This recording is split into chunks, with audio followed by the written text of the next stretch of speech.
Sure. My day job is the publishing of Skeptic magazine and the running of the Skeptics Society. We're a nonprofit science education organization. Our main mission is promoting the scientific way of thinking, promoting science and reason, critical thinking, about ending all claims. From conspiracy theories and UFOs to anti-vaccination and creationism and climate change, and we cover the spectrum of topics, anything that science can say something about, and including religion, and including morality especially.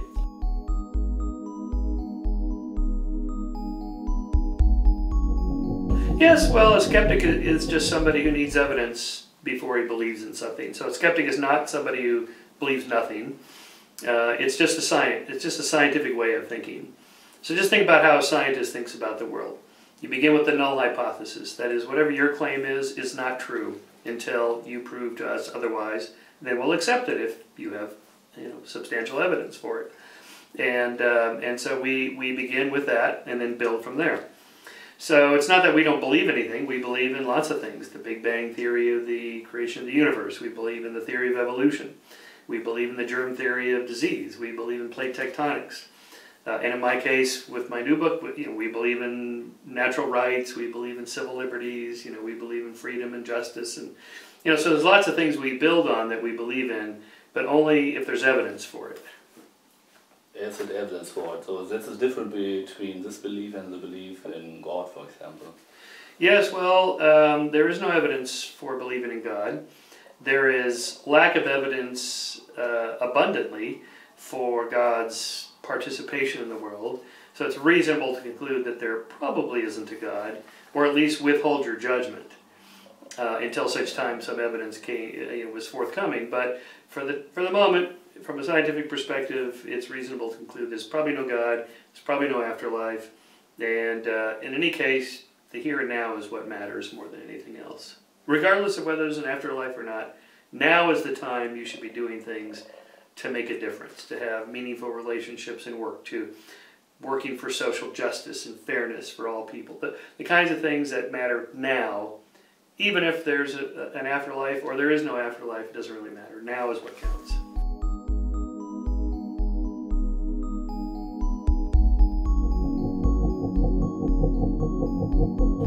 Yes, well, so ISIS, they want to go back even further than pre-Enlightenment. I mean, pre-Enlightenment, like 7th century caliphate, in which, most people are oppressed, women have no rights, death penalty for practically anything anybody feels like, corporal punishment, capital punishment, the whole works, stoning to death for adultery and disobedient children, whatever the Holy Book says that nobody would follow today in the Western world.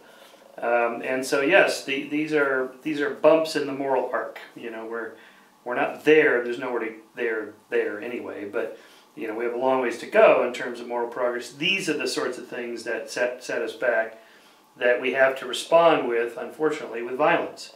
That is to say, it's usually better to respond non-violently.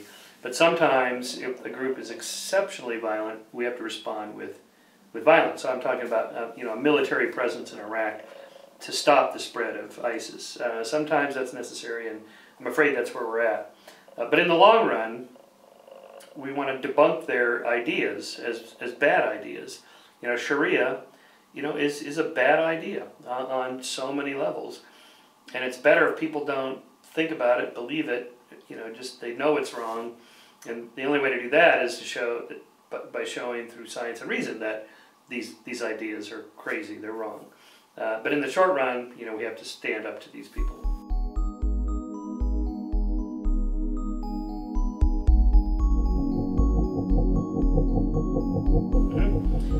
Well, first of all, seculars, atheists, non-believers, unchurched, freethinkers, skeptics, whatever, there's no evidence that they're any less moral than religious people. And in fact, if anything, there's some studies that show, in some cases, religious people are less moral.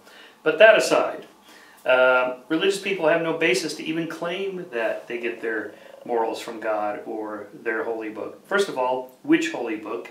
Which is the right one?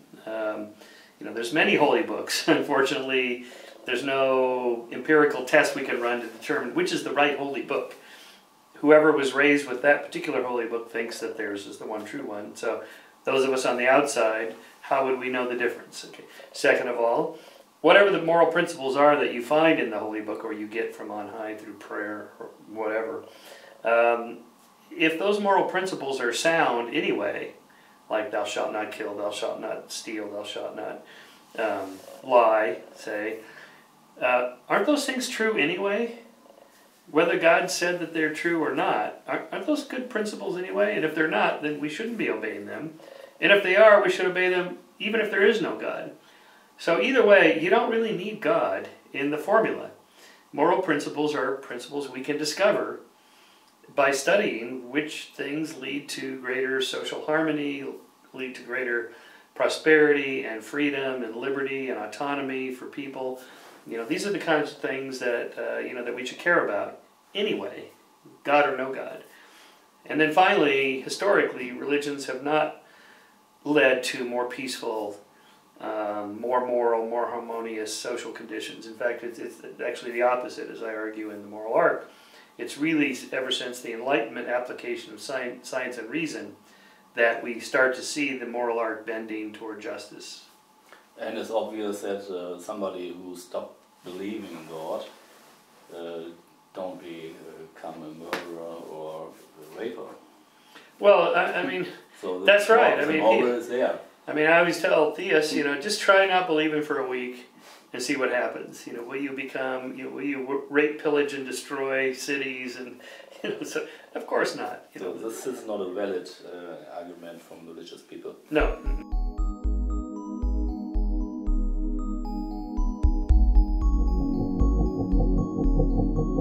Yeah, that's correct. I mean, from an epistemological point of view, faith-based arguments, religious-based arguments that contain no evidence in them or no logic or reason behind them are meaningless. I mean, you make a claim, I make a claim, who could tell who's right?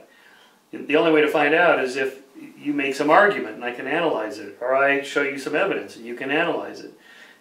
The moment we do that, we're off the page of religion. We're not using faith-based reasoning anymore. We're on the page of science and reason. Fair enough.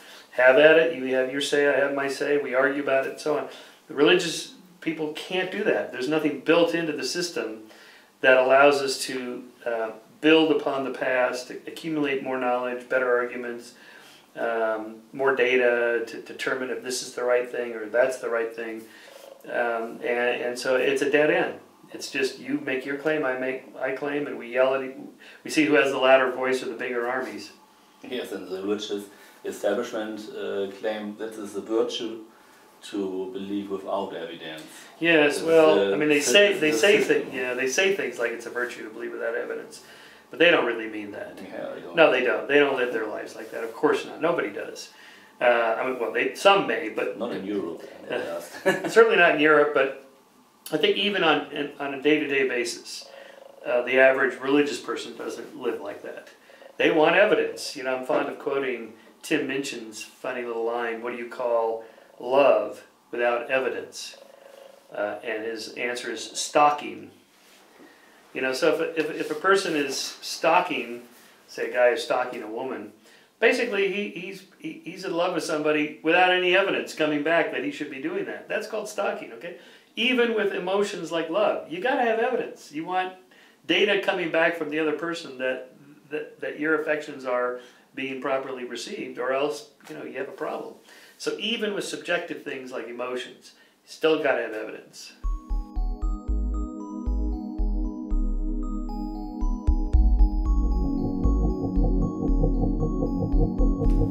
Yes, this is your new book, The Moral Arc. What is the meaning of this title, and what message do you hope to spread with this book?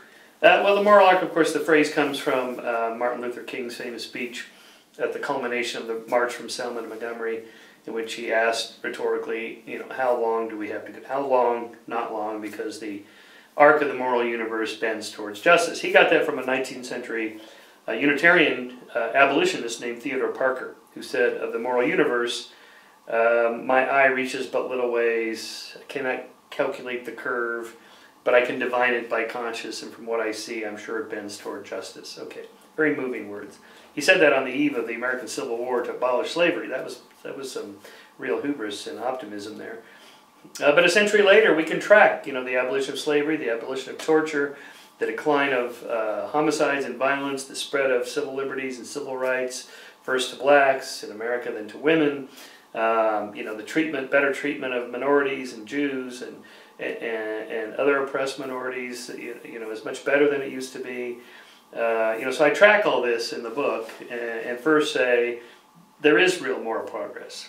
You can track it, and I can define it, which I define as the survival and flourishing of sentient beings, individual sentient beings. That is to say, survival and flourishing is what evolution vouchsafes to us instinctively. We want to survive and flourish.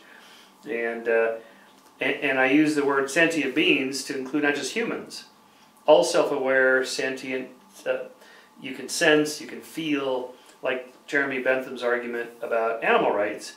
It isn't can they talk or can they reason, but can they feel, can they suffer? And that's the beginning of morality right there. Our concern for expanding the moral sphere to include beings capable of suffering, and especially being aware of their suffering, is what has been happening for centuries. And then finally I argue that the primary driver behind this is science and reason. That is, ever since the Enlightenment, and those Enlightenment philosophers were inspired by the scientific revolutionaries. The scientific revolutionaries discovered that the universe is governed by natural laws, like gravity, and that we can discover them and then write mathematical equations to describe how they operate, and then apply those principles to changing the world, making it a better place.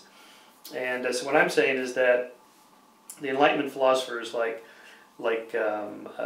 Thomas Hobbes and Montesquieu and Francois Quesnay and the French physiocrats, and Adam Smith and David Hume in the Scottish Enlightenment, and the Continental Enlightenment philosophers like Voltaire, Rousseau, all these thinkers were consciously modeling themselves after Copernicus and Kepler and Galileo and Newton, saying if the physical universe is governed by natural laws and the biological universe is governed by natural laws, then so too is the social world, the political world, the economic world.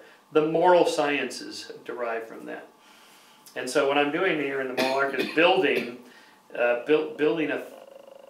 theory of morality based on this idea that you can know certain principles are true.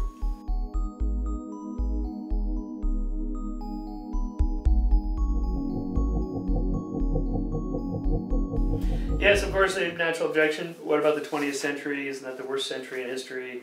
World War I, World War II, the Holocaust, genocides. Okay, so first of all, the 20th century was 100 years, not 50 years. That World War I and World War II, bracket the beginning and end of the first half of the 20th century. But after that, violence has declined dramatically across the board, not only individually, but in percentages of populations that die in warfare. Genocides are certainly still prevalent, but they're far less deadly than they used to be, far less frequent than they used to be. And second, regimes like the Nazis, the communists, these are not scientific regimes. These aren't regimes based on science and reason, natural rights, and things like that, Enlightenment ideals. No, they're counter-Enlightenment. They're these sort of romanticist movement, blood and soil and race and ideology as the driving force that allows them to sacrifice the individual in the name of the group. So this is where I get off the train with the utilitarians.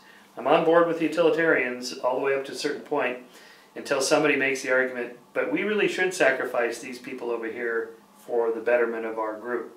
The greatest good for the greatest number sometimes occasionally requires sacrificing a few individuals.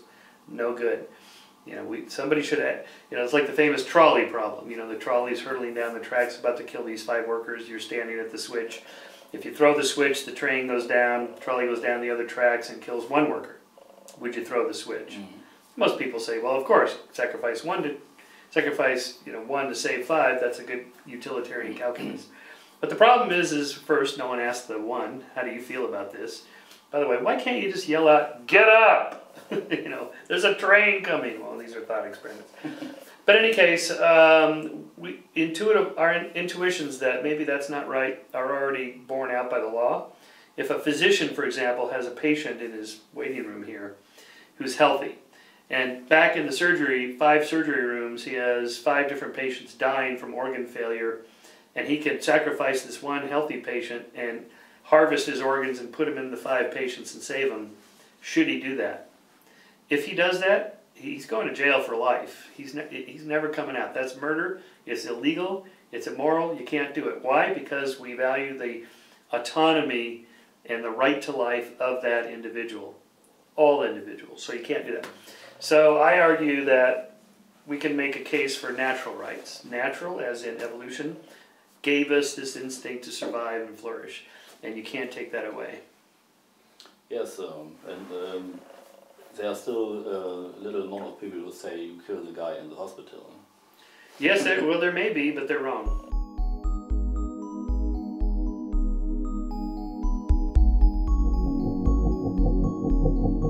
We should. Yes, I'm in favor of exporting democracy to as many places as possible, non-violently, through supporting regimes that want to be democratic, or they're nascent democracies, or they're Arab Spring type movements, not all of which succeed, it's true, but because what they're doing is democracies give people, individuals, the opportunity to participate in the political process, which is better than not participating. Because the moment a small handful of people have all the power, then it becomes an oligarchy or a theocracy or something like that. And historically, the body counts stack up the highest. The suppression of civil rights and liberties, happens the most in these autocracies. No good. So in terms of the criteria of the survival and flourishing of sentient beings, democracies are far superior to all other forms of government, even though, as Churchill said, democracy is the worst kind of government except for all the others. Okay, so it's messy, but at least it's on the right road, on the arc, and therefore we should do more of it.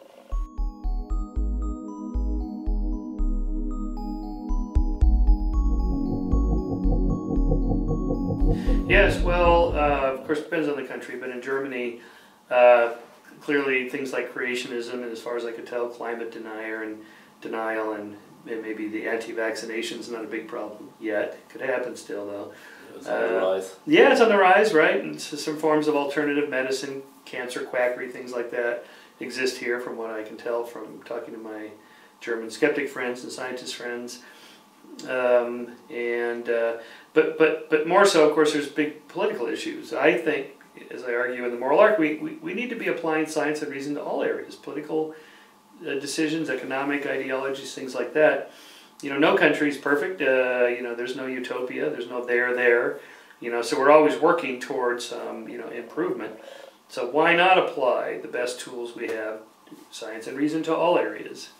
And I admire Germany very much, actually. I think it's almost an ideal model of how a country could be run. And I'm saying that, and I'm from America, and I love America. As an outsider, yes. Yeah, but when I come here, I see, oh my gosh, America. Whew, 300 million guns. This is a problem. I know there's people that say, I don't care how many people die a year. It's over 13,000 a year from guns alone. I want my guns. Okay, so well, there's consequences to pay for that freedom, and things like healthcare and concerns about climate change, stuff like that. I think there's room for improvement over there in the other side of the pond. Yeah, it seems that alternative medicine and conspiracy theories increase. I think this had a lot to do with social media like Facebook. So you can spread a lot of information, but you can also spread a lot of nonsense. That's right, yeah. The internet's just like the printing press was in its day. The same machine that can print Shakespeare can print Mein Kampf. So we face the same dilemma with the internet. The solution is not suppression of free speech or censorship of any kind. It's just free marketplace of ideas, and let the sunlight disinfect the bad ones, so to speak. Just let everybody have their say. If people want to deny the Holocaust, let them deny it. Who cares? They're wrong. We can show that they're wrong. That's the job of us skeptics. This is why you're wrong. And people still want to believe it. Okay, but I don't believe in hate speech laws. I don't believe in censorship based on people being offended or anything like that. I think The sunshine of science is the best disinfectant.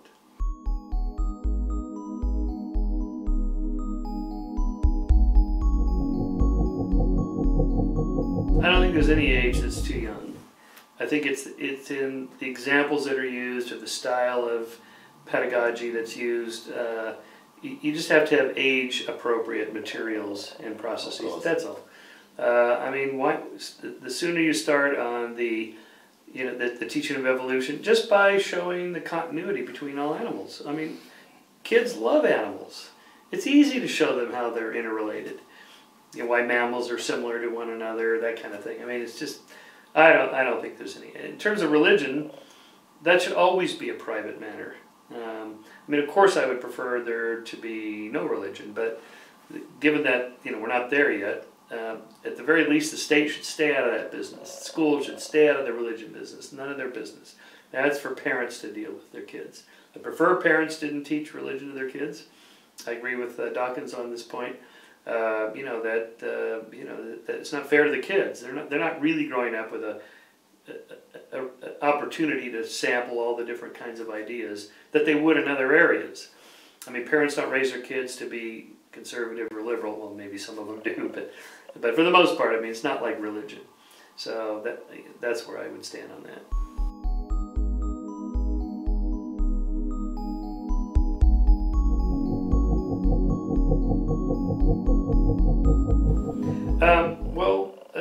Evolutionary humanism, or as I like to call it, Enlightenment humanism, or just secular humanism, whatever you call it. Of course, that can coexist with religious beliefs. It already does. Empirically, that's the case. They are not compatible, for the most part. They are not.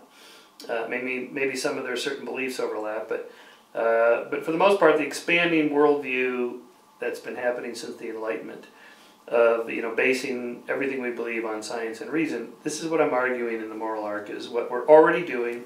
We have been doing it. We should continue to do more of it, and that religion will just be displaced. I'm not sure to what extent we have to actively debunk religion, although debunking religious claims is good. But promoting the flip side of that is promoting science and reason, and that pushes religion to the margins. And I think that's where we're going with that. And I use the phrase survival flourishing of sentient beings in the sense that we're not the only ones. Just to get people to change their worldview, just to broaden their worldview.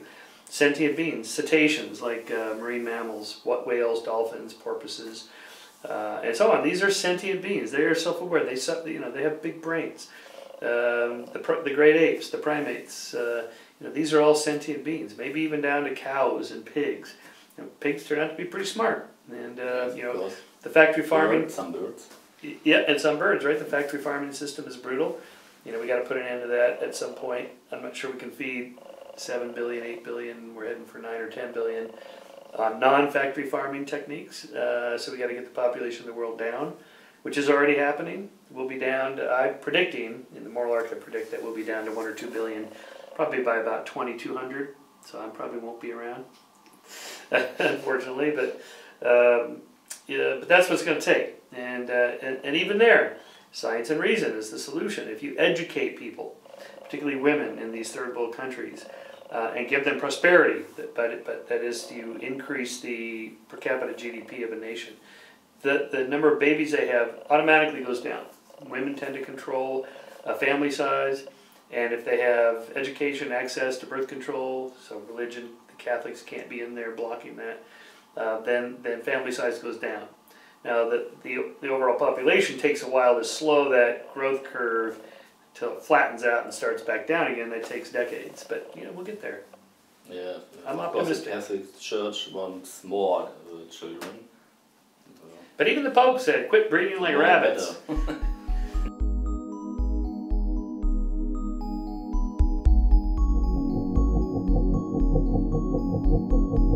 So, 36% in Germany, 20% in America, but the non-church, the nuns, it's actually about 33% of people born after 1981, the so-called millennials. And so as the age population rabbit moves through the python of time, and the old people die out, then religion becomes less and less powerful and important. So we're just lagging behind you guys a little bit.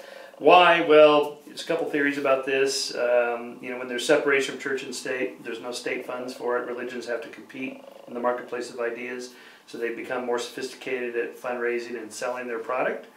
And in part, too, because in America we don't have the same kind of protection of the poor and the needy that Europeans do. And so that falls to the privatized areas like religion, manning the soup kitchens, providing aid to disaster relief to hurricane victims, things like that. Religions tend to do that more than the government does, and so there's still a role for religion. But in European countries where the government is the social safety net, you don't really need religion as much.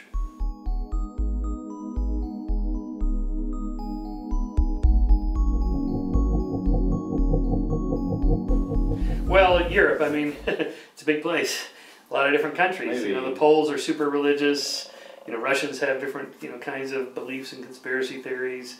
The French, British. Everybody's different. So it depends on which country. I'm very impressed with Holland, for example. I've just been touring Holland. It was at one point kind of the intellectual capital of the world. This is where Descartes came and Spinoza came. When they were suppressed by their own governments, they came here and they came to Holland. Wow. Okay, and it's still pretty kind of liberal in that sense. By liberal, I mean open-minded, free expression, little suppression of free speech and thought by the government. Those are good things. Those are good things for advancing truth and liberty. So I would say more of that is good. Dump the hate speech laws, all of them, including Holocaust denial. Let these people say whatever they want. Locking them up only infuriates them and gives them more fuel for these extreme right-wing groups to raise money and support. Just debunk them. They have crazy ideas. We can debunk crazy ideas. We're good at that. When the people listen. Well, I mean, maybe the extremists don't listen, but our concern is not them anyway. It's are they going to influence people? Well, let the people decide for themselves. We don't have to decide for the public what they should hear. I find that very condescending, patronizing, almost like governments are saying, you citizens are not smart enough to know which ideas are bad, so we're going to make that decision for you. Bad idea. Yeah. Just educate the population, teach them how to think critically, debunk the crazy ideas, and the rest will follow.